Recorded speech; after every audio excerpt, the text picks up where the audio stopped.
Bab 37. Hadiah yang diberikan Marson Gu. Marson Gu mengerutkan alisnya, terlihat ketidaksenangan dalam tatapannya. Tadi kamu mengatakan menyukainya, jadi aku membelinya untukmu. Dia mengatakannya. Raut wajah Natalia Wu berubah menjadi sedikit merasa bersalah. Tadi dia terlalu tenggelam dalam pikirannya, hingga tidak mendengarkan apa yang dikatakan Marson Gu. Iris matanya berputar sejenak, tersenyum lebar berucap, semua wanita menyukai benda yang cantik, tapi ini benar-benar terlalu mahal, aku benar-benar tidak bisa menerimanya, kamu simpan saja dan berikan pada istrimu nanti di masa depan. Terlihat sebuah kepasrahan dalam tatapan Marson Gu, dia malas untuk membalas ucapan omong kosongnya, mencengkram tangan kanannya, kemudian langsung memasangkan cincin itu di jarinya, tidak memberikannya kesempatan untuk menolak sama sekali. Natalia Wu belum kembali tersadar, cincin itu sudah terpasang di jarinya. Teringat dengan sederetan angka 0 pada harga cincin ini, dia langsung merasa cincin ini sangat berat hingga tidak sanggup menggerakkan tangannya. Saat dia bersiap melepaskan cincin itu dan mengembalikannya pada Marson Gu, ujung matanya melihat Paman Zong yang sedang berjalan menghampiri mereka. Seketika wajahnya memucat, tidak lagi memperdulikan soal cincin. Dia langsung memeluk lengan Marson Gu, tersenyum manis, Marson, aku sedikit lelah, antarkan aku pulang oke? Tiba-tiba sikap Natalia Wu berubah, membuat Marson Gu curiga, tatapannya terus menatapnya dengan pandangan menilai. Dia berusaha mempertahankan senyuman manis di wajahnya, kemudian menggoyangkan lengannya dengan manja, oke. Matanya beberapa kali menatap ke arah belakang tubuh Marson Gu, matanya melihat Paman Zong yang semakin mendekat, dia juga sudah tidak memperdulikan kebersediaan Marson Gu, langsung menariknya berjalan keluar dengan paksa. Saat Marson Gu bangkit berdiri akan pergi, matanya melihat Paman Zong yang sedang berjalan ke arah mereka. Dia dengan cepat menarik Marson Gu pergi dari acara lelang, berjalan dengan terburu-buru seperti sedang menghindari sesuatu, semakin membuat Marson Gu merasakan suatu keanehan. Dia bahkan mulai menebak, apakah Natalia Wu mengenal Paman Zong? Jika mengenalnya, kenapa dia harus bersembunyi? Setelah keluar dari hotel, hati Natalia Wu merasa lebih tenang. Marson Gu membuka mulut berucap, sudah malam, aku akan mengantarmu pulang. Dia menganggukkan kepalanya pelan, sekarang dia sangat ingin segera pulang ke rumah. Dalam waktu beberapa jam yang singkat, Natalia Wu merasa dirinya seperti berada di antara hidup dan mati, hatinya yang merasa lelah hanya ingin pulang. Marson Gu mengemudikan mobil mengantarnya pulang, saat akan turun dari mobil dengan cepat memberikan kecupan ringan di bibirnya, menepuk kepalanya, berucap dengan lembut, cepatlah istirahat, jangan lupa untuk memikirkanku. Sudut bibir Natalia Wu tertarik, tidak bersemangat untuk memperdebatkan hal ini dengannya, berucap seadanya, hati-hati mengemudi. Dia menatap mobil yang telah pergi itu, kemudian mengusap ujung bibirnya, seperti masih tertinggal rasa hangat di bibirnya. Saat kembali ke rumah, dia langsung menghempaskan tubuhnya di atas rankang, masih ada perasaan takut yang tersisa, hingga sekarang masih memenuhi hatinya, seperti sedang memainkan bunyi jumpik, jelas-jelas mengetahui jika dirinya tidak akan mati karena jatuh, tapi masih saja merasa takut. Nyaris saja, identitas yang berusaha dia sembunyikan itu ketahuan. Dia mengangkat jari melihatnya sekilas, namun dia hanya merasakan rasa dingin, baru menyadari jika Marson Gu memasangkan cincin itu ke tangannya dengan paksa. Teringat dengan harganya, Natalia Wu langsung merasa tangannya terasa berat, mengulurkan tangannya ingin melepaskan cincin itu, bersiap untuk mengembalikannya pada Marson Gu besok. Namun hasilnya, bagaimanapun dia berusaha, dia tidak bisa melepaskan cincin itu dari tangannya. Natalia Wu melompat bangun dari atas ranjang, kemudian kembali menelungkup, cincin itu tidak terlepas, malah sebaliknya membuat jarinya menjadi memerah. Dia tidak percaya tidak bisa terlepas. Natalia Wu berlari ke kamar mandi, kemudian mengusapkan sabun ke tangannya, menariknya dengan sepenuh tenaga, masih saja tidak bergerak. Setelah berusaha selama beberapa lama, cincin itu seperti tumbuh di jarinya, yang tidak bisa dilepaskan sama sekali. Akhirnya membuat tangannya bengkak, dia hanya bisa menyerah untuk saat ini, menatap cincin safir itu dengan pusing. Cincin macam apa ini, yang bisa seperti ini, setelah dipasang tidak bisa dilepaskan. Marson Gu kembali ke rumahnya, pikirannya penuh dengan tingkah aneh Natalia Wu malam ini. Semakin dipikirkan dia semakin merasa jika Natalia Wu mengenal Paman Zong, dan Paman Zong juga mengenalnya, jangan-jangan mereka memiliki suatu hubungan. Sekarang dia semakin tertarik dengan Natalia Wu, semua mengenainya, dia ingin menyelidikinya. Tiba-tiba, muncul sebuah ide dalam benaknya. Dia berpikir sejenak, langsung menelepon Paman Zong. Paman Zong melihat handphonenya yang berdering, langsung tersenyum pada orang yang duduk di hadapannya, kemudian menggoyangkan handphonenya sambil tersenyum.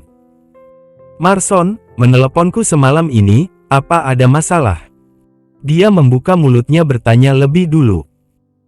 Dia tersenyum tipis. "Paman Zong, tadi aku pergi dengan terburu-buru, masih ada pertanyaan yang belum sempat aku tanyakan padamu, aku ingin bertanya apa kamu mengenal Natalia?" "Tidak, hanya merasa dia sangat mirip dengan seseorang." Dia langsung mengelaknya, bahkan membantu Natalia Wu menyembunyikan rahasianya. Mendengar hal ini, kekhawatiran dalam benak Marson Gu mulai menghilang, kemudian berbincang sebentar dengan Paman Zong, lalu memutuskan sambungan telepon. Setelah sambungan telepon terputus, dia menggelengkan kepalanya tersenyum. Bukankah hari itu saat di rumah tua, dia merasa mata Natalia Wu dan Lia Qiao sedikit mirip? Kenapa bisa menjadi curiga? Paman Zong menatap layar yang sudah gelap, menatap ayah Gu dengan sedikit pasrah, bertanya dengan sangat tidak mengerti, "Eka, kenapa kamu menyuruhku berbohong pada Marson? Jelas-jelas Natalia Wu yang ada di acara lelang itu adalah Lia, dan juga sejak kapan nama Lia berubah menjadi Natalia Wu?" Menghadapi banyak permasalahan sahabatnya, ayah Gu tidak menjawabnya, hanya tertawa dengan lepas, perlahan berucap, "Ini adalah urusan percintaan anak muda, kita sebagai orang tua jangan ikut campur." Penjelasan ini sangat memaksa, Paman Zong juga tidak kembali bertanya, berinisiatif untuk mengalihkan pembicaraan, "Eka, kamu selalu ingin melihat mereka akur, sekarang harapanmu telah terkabul, percayalah tidak lama lagi kamu akan menggendong cucu."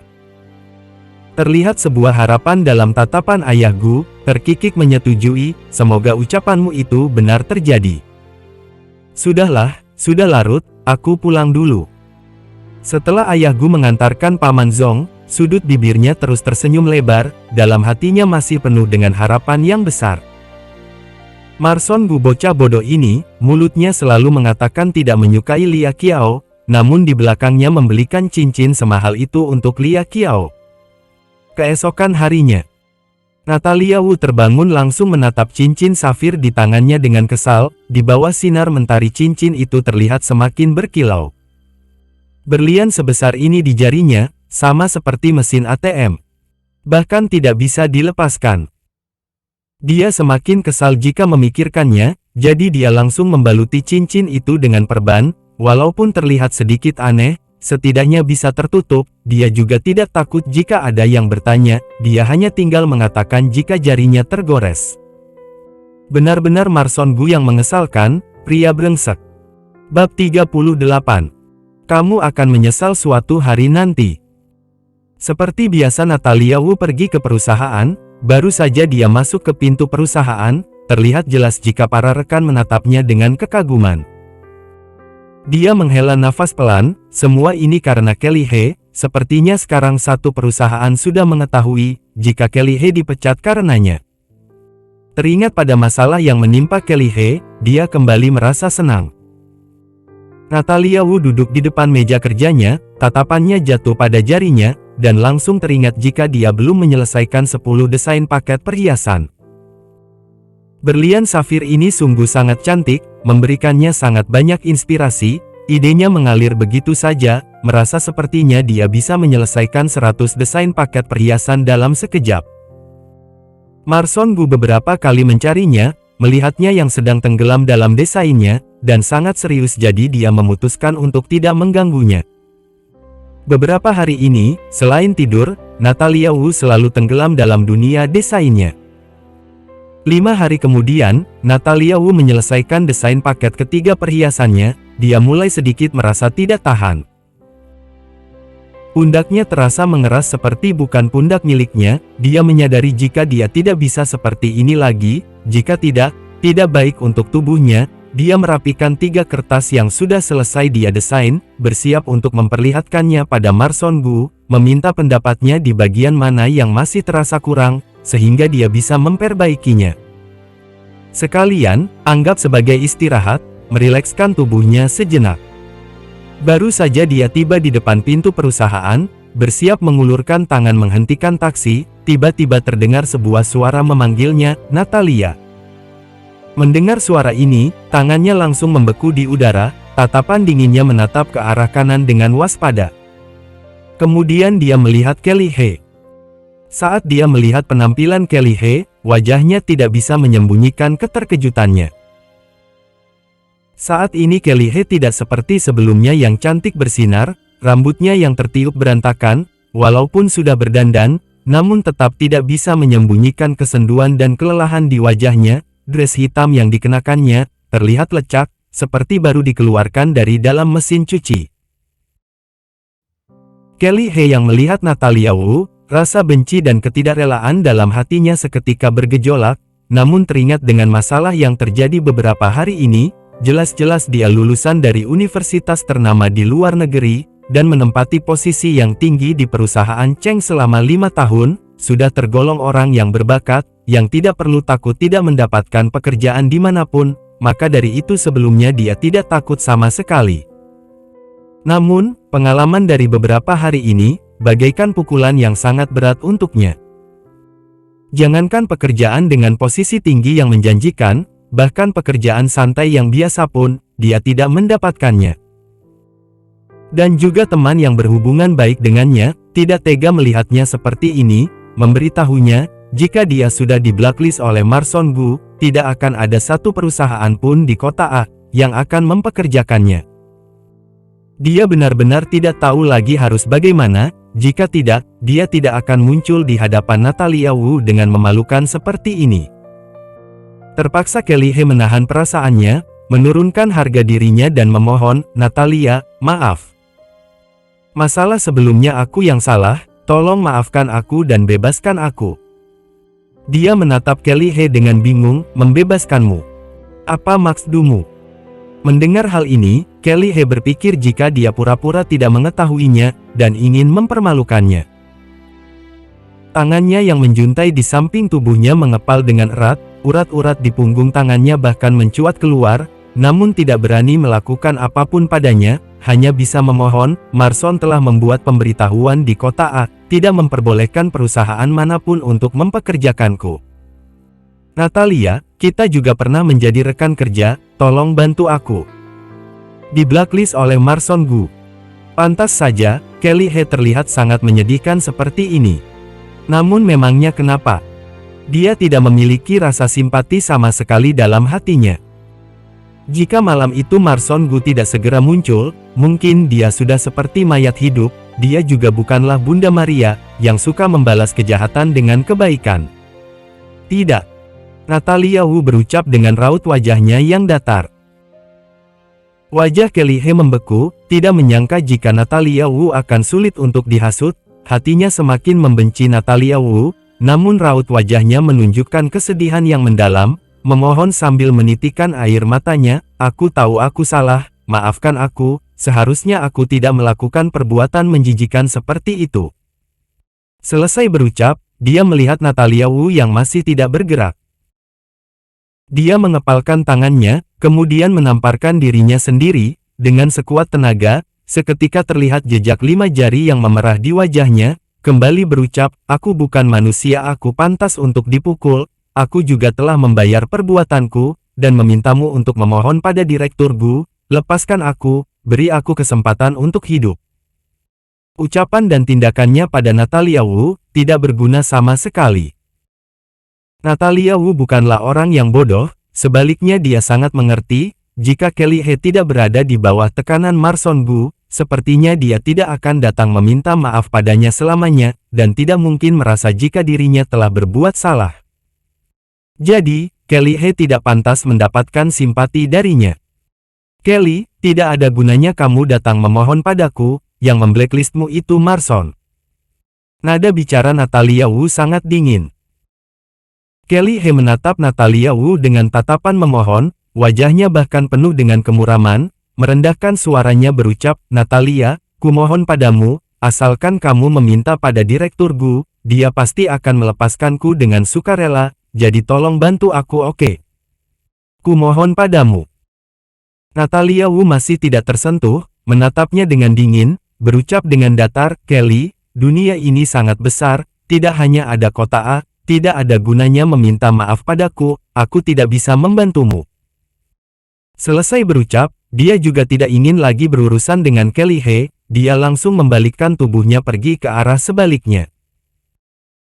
Kelly He yang melihat dirinya sendiri sudah memohon seperti ini, namun Natalia Wu tidak sedikit pun mengatakan, jika dia ingin membantunya, dan membiarkan dirinya begitu saja, seketika amarahnya memuncak, menggertakkan giginya terus menatap punggungnya, berucap dengan keras, Natalia, hari ini kamu tidak membantuku, kamu akan menyesal suatu hari nanti. Mendengar hal ini, Natalia Wu langsung mendengus, dia tahu jika saat itu Kelly He yang menyuruh orang untuk memperkosanya, bahkan ingin mengambil video dan foto, bukanlah orang yang mudah meluluhkan hatinya.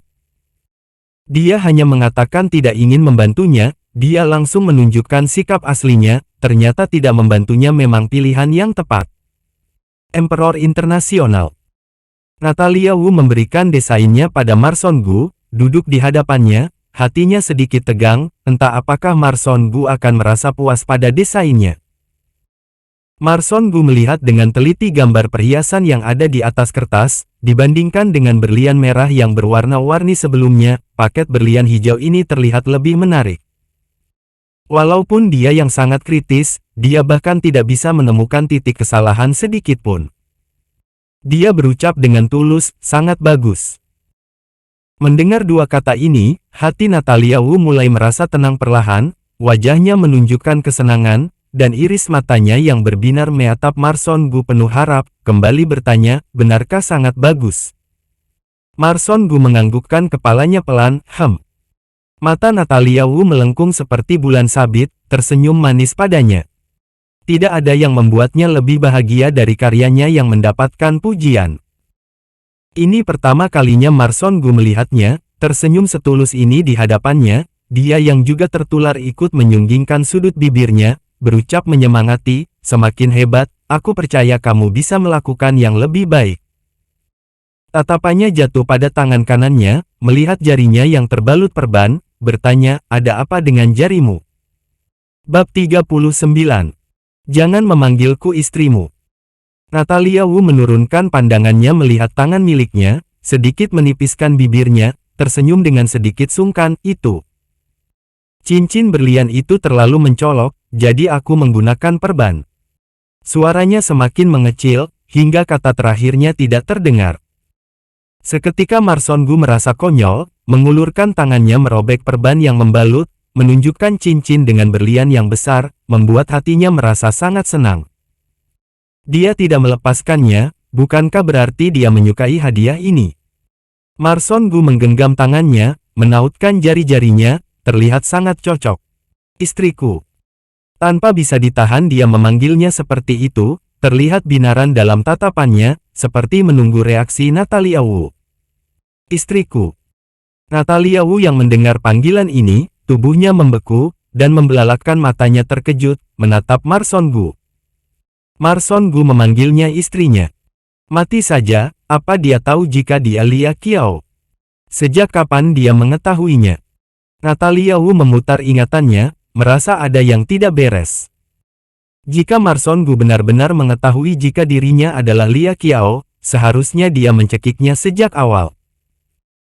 Dia berusaha untuk tetap tenang, diam-diam menaikkan pandangannya menatap Marson Gu, dan melihat tatapannya yang seperti sedang menahan tawanya, dan terselip sebuah tatapan yang sulit dimengerti.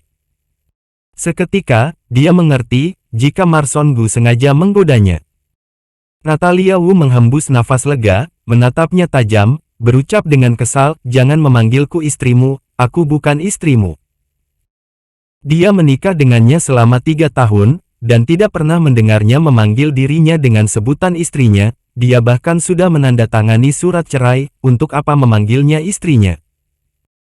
Marson Gu mengeratkan genggaman tangannya pada tangan Natalia Wu, seperti pamer, kemudian tersenyum berucap, kamu bahkan sudah memakai cincinnya, dan tidak melepaskannya, kamu masih tidak mengakui jika kamu istriku.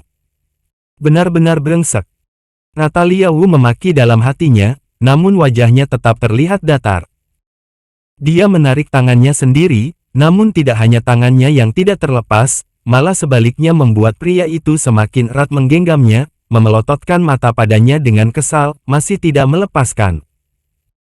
Marson Gu langsung menggandeng tangannya, membawanya ke depan bibirnya menciumnya dengan ringan, tidak, kamu memakai cincin itu berarti kamu milikku, aku tidak akan melepaskanmu. Cincin. Benar, tiba-tiba Natalia Wu teringat dengan soal cincin, dia berucap dengan kesal, cincin macam apa yang kamu pasangkan di jariku? Setelah dipasang langsung tidak bisa dilepas. Tidak bisa dilepas. Terdapat kilatan kebingungan dalam tatapan Marson Gu, bahkan tidak mempercayai ucapannya, sudut bibirnya tersenyum berucap, jangan marah, aku akan membantumu melepaskannya. Dengan sukarela Natalia Wu mengulurkan tangannya ke hadapannya, jika Marson Gu memiliki cara untuk melepaskan cincinnya, tentu saja itu hal yang sangat baik, dia juga tidak perlu kemana-mana menggunakan cincin berlian sebesar ini, seperti orang yang memiliki banyak uang saja. Marson Gu menggenggam tangan Natalia Wu, ingin melepaskan cincin itu, namun cincin itu tidak bergerak sama sekali, dia menggunakan sedikit tenaganya, membuat Natalia Wu berteriak kesakitan, namun cincin itu masih tidak mengendur sedikit pun. Benar-benar tidak bisa dilepaskan. Natalia Wu menarik kembali tangannya yang bengkak, kembali menatap cincin aneh itu, berucap dengan nada mengeluh, semua salahmu, setelah cincin ini dipasang, sekarang tidak bisa dilepas, berlian sebesar ini, bagaimana jika ada orang jahat yang mencurinya? Kunci utamanya adalah, cincin ini tidak bisa lepas. Jika ingin mencurinya hanya bisa dengan memotong jarinya juga. Sialan, benar-benar sial. Jika dipikirkan semakin menakutkan, Natalia Wu berucap mendesak, aku tidak peduli, kamu biang dari masalah ini, cepat cari orang untuk membantuku melepaskan cincin ini, aku tidak ingin menggunakannya terus. Cincin yang tidak bisa dilepas setelah dipasang, ini adalah pertama kalinya mereka melihat hal ini, benar-benar sangat aneh. Marson Gu berpikir sejenak, kemudian membawa Natalia Wu menemui penyelenggara acara lelang sebelumnya. Setelah penyelenggara mendengar masalahnya, berdencak berucap, Direktur Gu, sebenarnya ada cerita di balik cincin ini, ceritanya cincin ini dibuat oleh seorang malaikat untuk istri yang dicintainya, malaikat itu takut jika datang ke dunia dia tidak bisa menemukan istri tercintanya, jadi dia memasang sihir di cincin itu, asalkan dirinya ditakdirkan bersama orang itu, setelah mengenakan cincin ini maka tidak akan bisa dilepas lagi. Awalnya aku mengira ini hanyalah cerita biasa, tidak disangka ternyata benar-benar terjadi. Selesai berucap, tatapan penyelenggara itu melihat ke arah Natalia Wu, terlihat sebuah tatapan yang tidak bisa dimengerti, Direktur Gu, cincin ini pernah menjadi milik beberapa orang, namun tidak pernah terjadi situasi tidak pernah dilepas seperti ini, jika dipikir, kamu dan nona ini pasti memiliki takdir dengan cincin ini. Marson Gu tidak meragukan ucapan penyelenggara, dia tidak akan berani melakukan itu, dan tidak ada gunanya membohonginya. Namun, dia juga tidak mempercayai cerita ini, bagaimanapun cerita hanyalah cerita. Walaupun cerita itu palsu, namun membuatnya menggoda Natalia Wu, tersenyum berucap, Natalia, apa kamu mendengarnya? Kamu adalah orang yang ditakdirkan untukku, berarti kamu ditakdirkan untuk menjadi wanitaku, apa kamu masih tidak mengakui jika kamu istriku? Natalia Wu terdiam, ditakdirkan. Apa benar seperti ini? Jika memang benar ditakdirkan, dia juga tidak akan bercerai dengan Marson Gu. Marson Gu melihat Natalia Wu yang terus menunduk tanpa berucap, bangkit berjalan mengulurkan tangannya, membungkukkan tubuhnya memeluknya, kepalanya bersandar pada pundaknya, mengusap dengan pelan, kemudian bertanya dengan suara pelan, "Natalia, apa yang sedang kamu pikirkan?" Natalia Wu sudah kebal dengan Marson Gu, yang selalu mencari kesempatan untuk menyentuhnya, malas untuk memberontak, dan mengangkat tangannya, bertanya, "Apa benar-benar tidak bisa dilepas?" "Natalia, apa tidak baik jika dipakai saja?" Dia kembali bertanya. Dia menghela nafasnya pelan, menjelaskan dengan sabar, "Cincin ini sangat mahal." Belum selesai dia berucap, Marson Gu langsung membungkam bibirnya, tidak membiarkannya melanjutkan ucapannya. Marson Gu mendekati telinganya, menghembuskan nafas hangatnya, berucap pelan, "Semahal apapun cincin itu hanyalah benda mati, tidak lebih penting dari dirimu." Mendengar hal ini, hati Natalia Wu terasa tenang, seperti danau yang tidak beriak, dengan melempar sebuah batu ke dalamnya, hanya menunjukkan gelombang kecil. Dia mengulurkan tangannya menjauhkan wajah Marson Gu, menolehkan kepalanya dengan tidak nyaman, berusaha mengalihkan pembicaraan, "Sudah malam, aku akan pulang." Marson Gu yang sudah tahu waktunya tiba, berucap, "Aku akan mengantarmu." Natalia Wu ingin menolaknya, namun teringat akibat dari setiap penolakannya, dia hanya bisa menelan kembali ucapannya. Sebelum pergi, dia tidak menyerah berucap pada penyelenggara, "Tolong kalian bantu pikirkan caranya. Jika telah menemukan cara untuk melepaskan cincin ini, aku berharap kalian menghubungiku." Penyelenggara itu langsung menyetujuinya. Natalia Wu menghela nafasnya lega. Dengan cepat, mobil itu sudah tiba di tempat tinggalnya. Natalia Wu menatap pintu utama apartemen, mengulurkan tangannya melepaskan sabuk pengaman dan bersiap untuk turun. Hasilnya, pintu mobil itu tidak bisa terbuka. Dia langsung menolehkan kepalanya menatap Marson Gu, melihatnya yang sedang menatapnya sambil menahan senyuman, iris mata yang hitam, di bawah pancaran cahaya lampu, seperti terlihat sebuah kilatan.